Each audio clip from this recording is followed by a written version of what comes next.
All right, so I'm here with Richard Quan. Not only are you an MMA coach, boxing coach, probably one of the best coaches going around in sports in general in this country.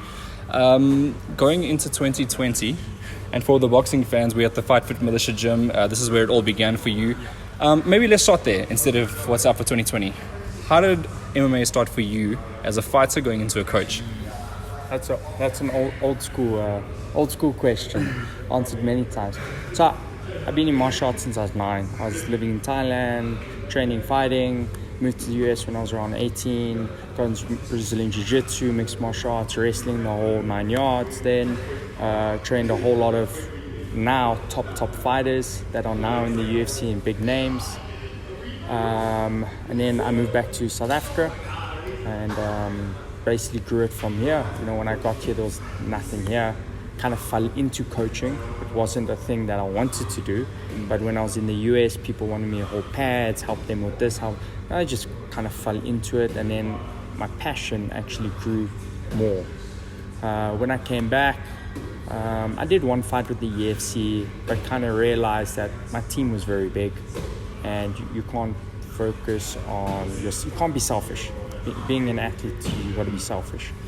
So I made the decision I'm going to be a full-time coach, and built the gym, started fighting these small shows in Durban and all over the place that were in like tents and stuff like that. Then students of mine opened up the EFC, and everything's history from there. From now, fast forwarding, I've created nearly every single big name you can think of in mixed martial arts. I've had 15 EFC championship belts. Going overseas, we've been to all the major promotions from UFC. The first guy to go to the UFC and successfully win was from this gym. I've had multiple guys go to the UFC. Now Bellator, 1FC, Brave, and now kind of I have a big amateur base coming up again.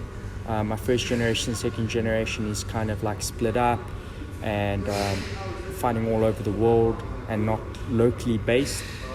But that's the name of the game, you know. You can't stay locally based all the time. Every time you level up, you got to go to the next level and the bigger promotions, bigger paychecks, bigger competition. That's now where we are.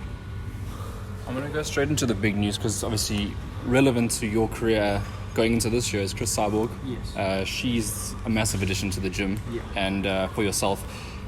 How did that all come about? I know you probably answered this question many times, but I mean, her now, she comes to South Africa on a regular basis as opposed to just maybe testing the waters. Talk to us about that. Okay, so one of my, the number one mixed martial art athlete in Africa right now is Madge, who represents South Africa on the biggest scale, which is UFC, when he's 2-0. He was a very good friend with Ray Elby, which is Cris Cyborg's fiance, and they were prepping for certain camps and fights. Contacted Don, flew him in for camps. He did 2 major camps with her, including the Holly Holm fight, which is she's the kicks, the southpaw, and so forth. And following those camps, Don basically invited her to come through, especially after the loss of Amanda New Year's, to come through, test her feet in new waters, and try getting a different view on training, coaching, and mixed martial arts. And she was at her lowest low. So she came over. She spent like 2-3 months here. It's hard, grabbing a highly profiled athlete. When they have been undefeated for 13 years to now, you've got to work with them where everything is crushed. Their dreams are crushed, their egos are crushed, their belief systems are crushed. And now I haven't created a relationship with this athlete, and now I'm supposed to save the day. And it was very difficult. And she spent 3 months here and then decided, listen, I'm going to do my camp here. I've got one more fight at the UFC. Let's do this. And that was the hardest camp I've ever been through, just because relationship based are the most important when it comes to coaches and athletes, and understanding each other, building the trust system so the training is unbelievable. and you had the whole issue and saga with the UFC and her and Dana White, and you had her last contract fight and people bidding for her, and just a whole lot of pressure on her, plus it's her first fight back from losing, and you all know that's not the easiest thing. I had to deal with all of that, but we flew over to Canada and we got a great win over a very, very tough opponent that she was meant to lose against. Then following that, she was happy with that, and she contacted me again and said, listen, I want to do my full camps now with you. Again, going to the second fight, super pressure. First fight in her new promotion. No one knew where she wanted to go, and on top of that, now she's title fight. Everyone only really looks at these three promotions as world championship belts: UFC, Bellator, ONE FC, and this is the first in the whole of Africa. First for a coach, first for anything in Africa. This is the first, and that was a lot of pressure on me. This has been a bucket list thing for me to try and achieve, and I thought I was going to achieve it later on in my career when I was a bit older. I'm 34 years old now, and I had the opportunity to win a real world title. She came, the camp was like black and white. We had a trust system now. She believed in me. She understood the system and the processes and how we do things here, and it was 10 times smoother. Flew over to California, and it's different over there because here, like, kind of no one really knows who she is, or they do, but they leave her alone. That's one thing she loves about going that side is a different story. She's a mega star. People don't understand, walking in the streets, going to restaurants, people asking photos, signatures all the time. The media is insane. ESPN, big boy media, big boy pants, and being there 3 weeks and seeing what a world championship athlete goes through and what you have to do. I learned a lot from that, and just finishing the camp up there, which was 3 weeks, it was a bit long for us. She flew over myself and basically her teammates to finish it off there, and went smoothly, and I think she had the best performance of her life. She says she was fitter than ever. She literally finished her opponent how we had been training and what we wanted to do. She cemented herself as a quadruple champ. And no male nor female has done that ever in mixed martial arts. And I think now the sky's the limit for her, yeah. Well, next on the list is a guy that you've also built. He came up to Johannesburg from Cape Town. Is Don Madge, and he won the titles under your leadership as well. Yeah. Him going to the UFC and sort of getting those 2 wins, the first South African to do that. How much is that also like? How big is that? Let's put it that way. What Don Madge has done is absolutely insane, and for me, I just don't understand South African industry and market. How here it's not big, but overseas it's massive. You got an individual that is South African, lives in South Africa, trains in South Africa, represents the country. It's going to the Olympics of mixed martial arts, is undefeated there, yet there's no recognition for it. I'm kind of used to these things by now. And his first performance was absolutely insane. For anyone to do what he did in his debut is not normal, and put him really up there. And a performance bonus that day as well. He got the performance bonus. He got everything that day. He really got the recognition. He stated his name. Just put South Africa on the map. Like it was a great night. A lot of emotion built up to that because he was injured. He got cut twice, cancelled fights, rescheduled fights. So it was a big relief for us. And then signing a fight on Khabib's card, which is one of the greatest cards to be on. But there's kind of a curse with having such a great performance your first fight, because everyone expects that same performance on the next fight, following fight. And when we entered this fight, opponents changed. We didn't have a lot of information about this individual. We knew he had good striking. He was very tall, probably the tallest opponent that Don's ever competed against. So we were going there a little bit unknown. So we had a game plan and we'll stick to it, but things changed in the fight, and his first combination, he 3 landed and broke his right hand. And from there, we basically had to get the win and get the W, and he wrestled this guy for 3 rounds. And it was convincing. It was a domination fight. There was no, close fight. It was just, straight up Don Madge beat the shit out of this guy through wrestling. But people weren't happy.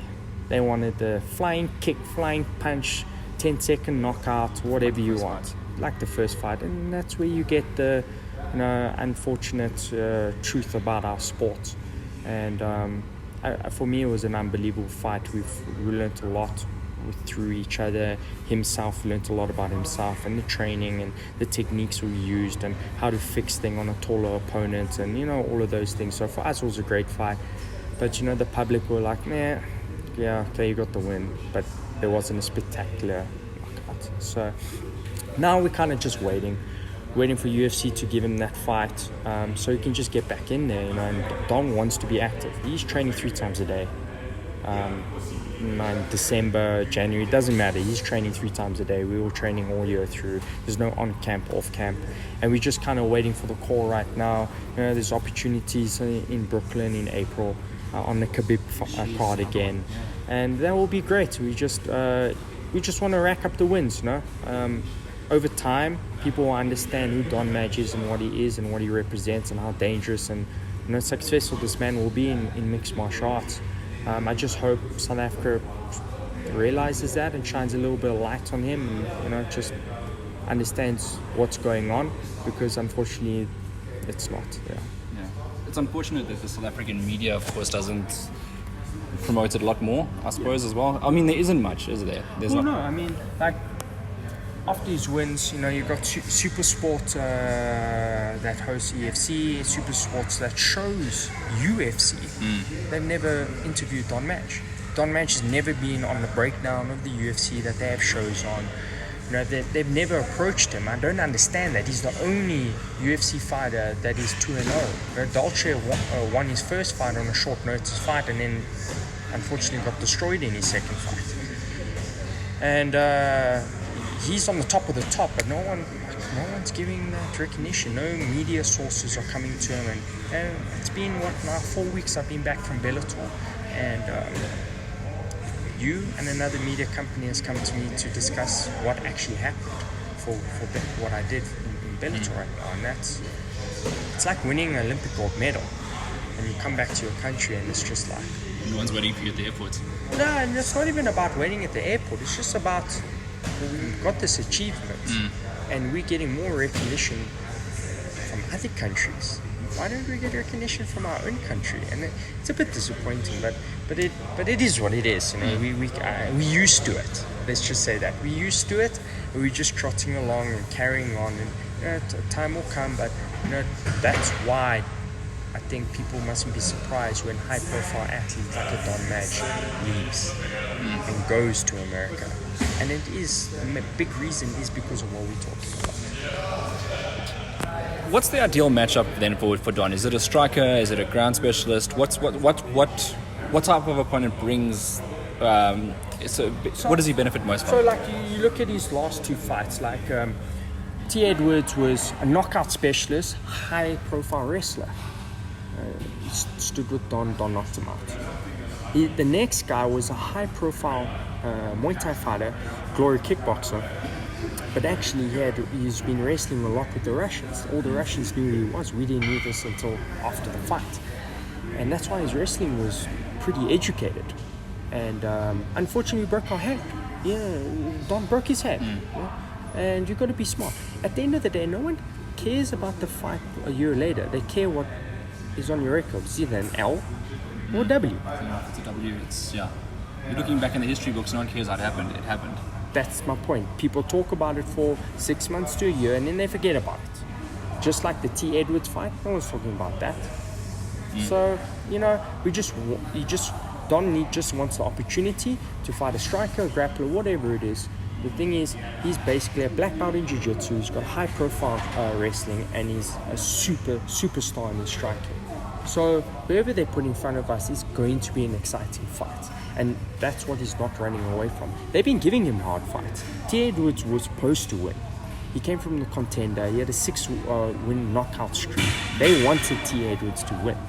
You know, the next fight they gave him a Russian. You know, if you get fed a Russian, You get a wrestler. get a wrestler. But this guy was a striker as well. But the Russians are not easy fights. You understand what I mean? So like, he hasn't had the easy road. He's not getting unknown names, first-time fighters, and you know all of this. Even the guy they replaced him with was a glory kickboxer. So, you know, whatever it is, he just wants to fight. He wants to get 3, if possible, 4 fights a year, and that's kind of what we're waiting for right now. Yourself personally now, I mean, you're discussing these fights on the bigger scale. I mean, it wasn't too many years ago where it was like local promotions and, you know, the building phase and, you know, creating your name. Now that you're able to sort of access the Bellators, the UFCs, the 1FCs, the bigger promotions, I mean, how do you feel like coming now, talking to the media about these things as opposed to maybe not really relaying such big news in the past? I mean, you had champions at the local organization, but I mean, like now it's like big time. Yeah. Now I'm talking to guys like ESPN and stuff like that, and it's great, man. Like, I'm humbled at the opportunity and what we have achieved, and I speak to anyone like I am speaking now, regardless if they are a small medium or big medium. You know, to me it doesn't matter, because I'm telling a story. I'm just telling our story. I'm telling the athlete story, and I'm telling my story. So in reality, I don't really have an issue with it. It's the same for me. Other coaches might be different. I mean, it's obviously different when, you know, you're standing in a venue or a place where you've been watching your whole life on big screen, and now you're there. No, it's just more of a like, okay, tick the box. This is great. You know, I've achieved what I've wanted to achieve. So. The achievement now, before I go to Boyd Allen, because I really want to speak about him as well from the boxing perspective of things, apart from just being a champion at Don Madge, do you think that him being South African, training in South Africa, as you mentioned before, is even bigger achievement than if he had to move to America and do it? Yeah, I mean, I think that's a great question for Don to answer, and he'll give a lot of input on that. You know, he's right now a high-profile fighter, and he can train anywhere in the world. He can go to any camp, any big coach, just like Cris Cyborg. She's $1 million fighter. Why is she coming to Africa? Why is she coming to little old Johannesburg? Why is she training with me? There's a reason for it. I don't need to explain it. Guys can put 2 and 2 together. But it's great to maybe speak to Don and Cris about why. You know, everyone thinks the grass is greener on the other side. I've been in the industry since the beginning. I've traveled all over the world. I've been to every single big camp, big coach, big fighter there is in this world. I've gained the knowledge, and I have a system here that the system's not even overseas. You know, the hardest place to be as a combat athlete, be it boxing, be it judo, wrestling, be it mixed martial arts, is Africa. We don't get opportunities. You have one big promotion. You don't have 5 or 6 big promotions. There's no monopoly. There's no politics. You know, you can fight twice a month as an amateur. You can build your career. You're in a country where companies support these athletes. You know, you're also not in a country where there is no big promotions. In the US, you're sitting in New York. UFC's in New York. It's basically your local promotion. UFC hasn't even stepped foot in Africa yet. We haven't had a big promotion step into South Africa yet. So the hardest place is this country. But it doesn't mean that our quality is bad. Our quality actually has to be better because we've been through the harder times than any other country. These guys have to work harder than any other top athletes because of where they've come from. And that's why we're going to see the next generation of Africa coming through. I believe the next generation in mixed martial arts will be China. But following that is Africa. Africa now is getting a big promotion coming in, Aris. Now, lights little being shined on. Athletes are coming up. We have freak of nature athletes in Africa, in North Africa. once UFC lands on the soil here and has the first event, then opportunities open up. Matchmaking opens up. Scouts open up. Business opportunities open up. Reality shows open up. Just like US and New Zealand. Australia and New Zealand. Australia and New Zealand have great champions, but UFC's been there for how long now? Yeah. You know? Why must a big promotion fly in someone from South Africa when they have 10,000 athletes to choose from in their backyard? Doesn't make sense to them. You have to be unique. You have to be really special, and that makes it easier for them and harder for us. As you speak about, investing in Africa, you got, Nigerian, Israel Adesanya, Kamaru Usman, guys like that. Adesanya's New Zealand, but he's born in Nigeria. But however, you can see the fundamentals are there if you invest in Africa, maybe they can find a few more of him, for example. Now what I want to do is I want to go over to Boyd Allen. He's a boxing champion that you've created. This is a whole different discipline. You've done boxing before, but making a champion is the first for you. Can you speak about Boyd Allen? Yeah, he came to me as like kind of like a white belt, like in mixed martial arts, and he had a boxing background with his amateur. Came into mixed martial art, wanted to further his career in mixed martial arts, and we've had now a training relationship for the last, I'd say, nearly 8 years. Made his decision now to go into boxing, and we got a lot of heat from the boxing world in South Africa because I'm a mixed martial art coach. But for me, martial arts. I'm a diverse martial artist. We do boxing, wrestling, jiu-jitsu, kickboxing, Muay Thai. I have to understand conditioning. We are, how to put this, mixed martial art is the CrossFit of combat sport. CrossFit is the ultimate of fitness. They have to do gymnastics, weightlifting, powerlifting, triathlon, everything. And they're the ultimate in fitness. We are the ultimate in combat sport. But it's naive for people to think that I can't create a wrestler, a jiu-jitsu black belt, a boxer. And, we kind of proved it now. Boyd Allen, when he first started, obviously he's got a big backing and has gone into boxing now. He's got some good success. But as well as that, I'm also not a egotistical human or coach. And, I've handed him over to Peter Smith, who trains some of the greatest boxers there is in Africa right now as well.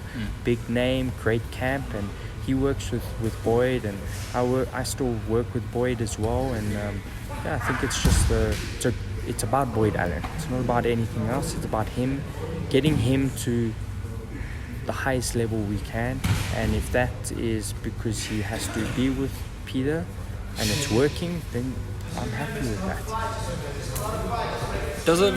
And I know you got Cris, Cyborg, you got Don Madge, you got a huge stable of fighters as well, but does a small part of you ever say, Boyd Allen, can you come back to MMA? Because he did have that draw with Don Madge at one stage as well. Yeah. He's a talented mixed martial arts fighter. He still grapples. It's part of his training. He's a purple belt in Brazilian Jiu-Jitsu, and I think the time will come. Right now, he is establishing himself in boxing. He's got some big opportunities. He does have some big opportunities in mixed martial arts, which we've put on hold. And when he's ready, or if he's ready, he will eventually maybe come back. But that is on his own terms. Up to me as a coach, I can have what I want, but that's me. What would you want though? I think you had to just, To be honest, I would like him to be champion in both sports. How great would that be? It's a crossover, yeah. How great would that be? Isn't that what being a martial art is about? Isn't that what mixed martial arts is about? I think we're heading into this new era of martial arts, mixed martial arts, where people are going to cross-train and cross-compete. And it's actually up to the promotions to allow that, because that's why it hasn't happened, because one promotion doesn't allow that. But now you're seeing some promotions are open to it. Like in Bellator, you have Michael Page, who's competing in boxing, undefeated in boxing, and is a phenom in mixed martial arts. You're getting more of this happening. You know, Cris is looking to box. Conor McGregor went and boxed. You know, and I do think if you are training properly and if you have the right mindset, why can't you be mixed martial arts and be a top level judoka or Brazilian jiu-jitsu champion or compete in boxing? And also, there's different levels. You can compete at Floyd Mayweather level, but I don't think you'll be able to get there. Not quickly, at least. Not crossbreeding like that. You could get to a good level, but you couldn't compete at that level with that guy. McGregor experienced against Mayweather. Yeah, McGregor could probably compete with the lower level boxers and maybe build himself up. But you see how much time Mayweather's invested. You would have to grab a 6-year-old and train them in multiple combat sports to maybe get to that level where he's on the same level as Conor McGregor and then the same level as Floyd Mayweather. But that's where I think the sport is headed, and I think that's amazing. Yeah. How amazing would that be to have an ultimate athlete? Do you have another guy in the gym that could possibly be a crossover star? I mean... So what people also don't know is Don Madge was one of Boyd Allen's main sparring partners, and Don Madge's boxing was originated from a long-time friend and boxing coach, Matt, who now has some fighters as well that are coming up. And his boxing is unbelievable. And we've put him with some top guys in the boxing industry for sparring, and he's done unbelievable. He's a guy that could. Majority of my guys, I believe I could cross them over. Obviously, you got to understand that some fighter styles is more for contact fighting. Other athlete styles are more for the striking aspect. But they have to do both. But obviously, one will push to one side and the other to the other side. So any of the athletes that are pushing more to the striking side, I believe you could put them to the striking arts of boxing, Muay Thai, and that's yeah. So just like I have some high level wrestlers that I know could be some top level jiu-jitsu guys, and vice versa. So yeah, I've got a few guys. The one that just comes to the top of my head would be Don Madge.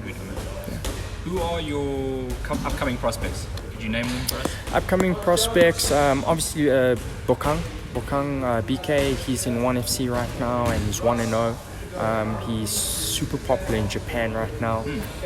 We're looking to sign another fight now, and he's unbelievably popular in Asia. And that's why you don't hear it here, but in Asia he's like a superstar. They like the smaller guys in Asia. They love it, but he slams people on his head. Yeah, he throws them all over the place, and I believe it's going to be beautiful when I think BK is going to get a title fight soon. And it will be unbelievable to get a 1FC belt now. And that's 2 out of 3 of the... Then you got that one UFC that you still got. Exactly, and it's just that one. But I believe he's the one guy that everyone should be kind of looking up. I've got a great amateur team. You know, I've also got Chad Hancock, who's in Brave right now. Really good record. And I think in the next 2 years, there's some big things coming up for him. And I think we'll definitely see him in the top 3 in the next, I would say, 12 months. Top 3 promotions he'll definitely be in. And then amateurs, I've got some really good amateurs. The Kut brothers, they're doing really well. All my amateurs are going to IMAF, which is the Amateur World Championships in Bahrain. And this is the first year that I've actually concentrated on it. You know, I've already had a gold medalist amateur IMAF World Champ, Rudy Roots, and then a bronze medalist, Cassandra. And that's when we weren't even concentrating on it. It was kind of just training and getting your amateurs in. I wasn't really concentrating. Now this year I've kind of put my work in with them as well. And so we should see some good news from there. And all of them have passed the trial, so all of them are on the team. I've got, I think, 6 guys on the South African team. And all African champs will be coming up now in March, where the official team will be chosen. And I've got 6 to 7 guys already in there from one gym. So yeah, those are kind of big names coming up. Other than that, you know, there is quite a lot of guys in the stable, but over the years I've learned a few things, and the biggest thing is I like to have a smaller team. It's less drama, more concentration, more quality.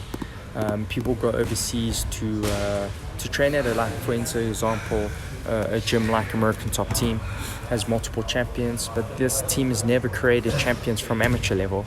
These are all champions that have crossed over. And when you go there, 100 people on the mat, but they're all segregated into maybe 10 different groups, and they're actually training in small groups. And to get into those groups, if you're a visitor, you're not going to get in there. Even if you stay there 2-3 years, you're still not going to get in there. And I just believe that training needs to be smart and scientific. Training needs to be relationship based with your coach and athletes, and smart, really smart in understanding the sport, understanding the rules of the sport, and understanding what the athlete needs to work on and not what he wants to work on. And if you have this understanding, you don't need a massive team. And for instance, how many people know who John Jones' training partners are? No one. Another big one of the greatest mixed martial arts of all time is Dimitri Johnson. Mighty Mouse, yeah. What's his gym's name? Don't know. Tell me his training partners. But he's the greatest. And his training partners are actually not even fighters. They're just martial artists. They're people that love the sport. People have a great conception that to be the best, you must train. Your training partners need to be world champions and black belts. And actually, it's a bit of the opposite, because put 2 world championship fighters in the room, there's going to be a lot of problems with ego. Sure. So in saying that, I mean, you obviously you differ from just a whole bunch of training partners coming in, because you got quite a close group. In fact, the last time I spoke to you, you actually said you like to almost build them into characters for social media purposes, for just in general, just whatever works best for them. Who are the biggest social media guys in your group? Biggest social media guys. Jeez, I'd say like Don Madge is pretty big. He's good with his social media. So we've got some of the amateurs that are also really good. Obviously, like guys that have moved away from the gym, but were part of this whole system. They're really big on their social media, but all the foundations were built here. They all understood. Been building foundations of fighting physically, mentally as well, and making them understand about the business of the sport and not just the sport. You can be the greatest fighter in the world. No one knows who you are, and there's tons of them.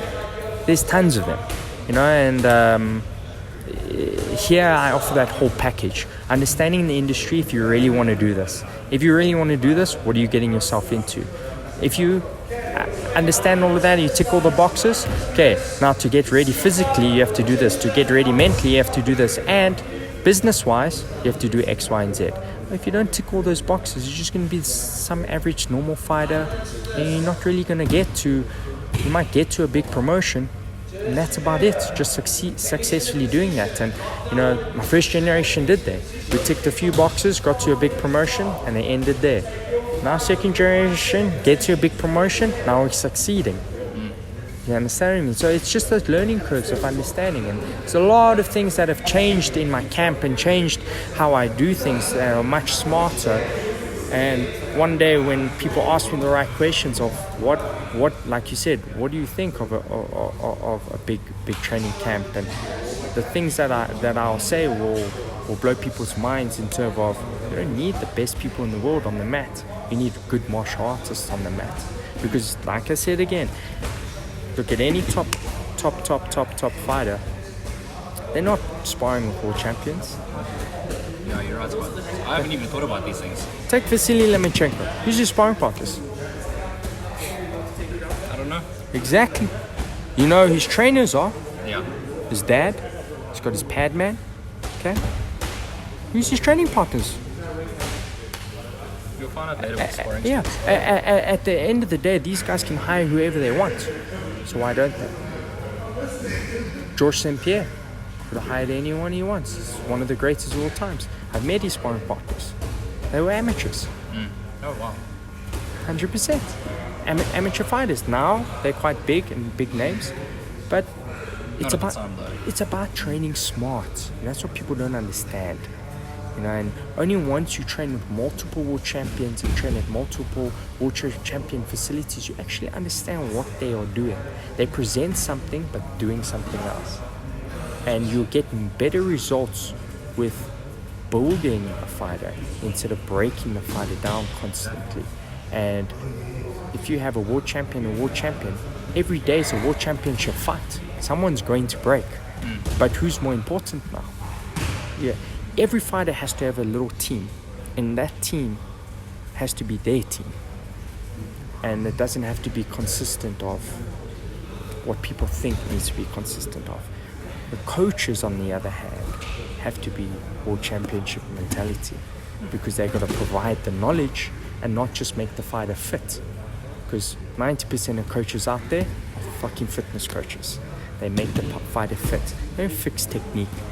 They don't know how to build a fighter. They don't have a relationship with the fighter. And what I mean a relationship is not going out for beers or introducing your family. That's not what I'm talking about. Understanding what the fighter needs and actually giving it to them, in reality that sometimes is not beneficial of the coach. It's beneficial for someone else. For my exact example would be Boyd Allen. I could have kept him to me. That benefits me. But it's not about me, it's about him. Him going to Peter is probably the best decision ever.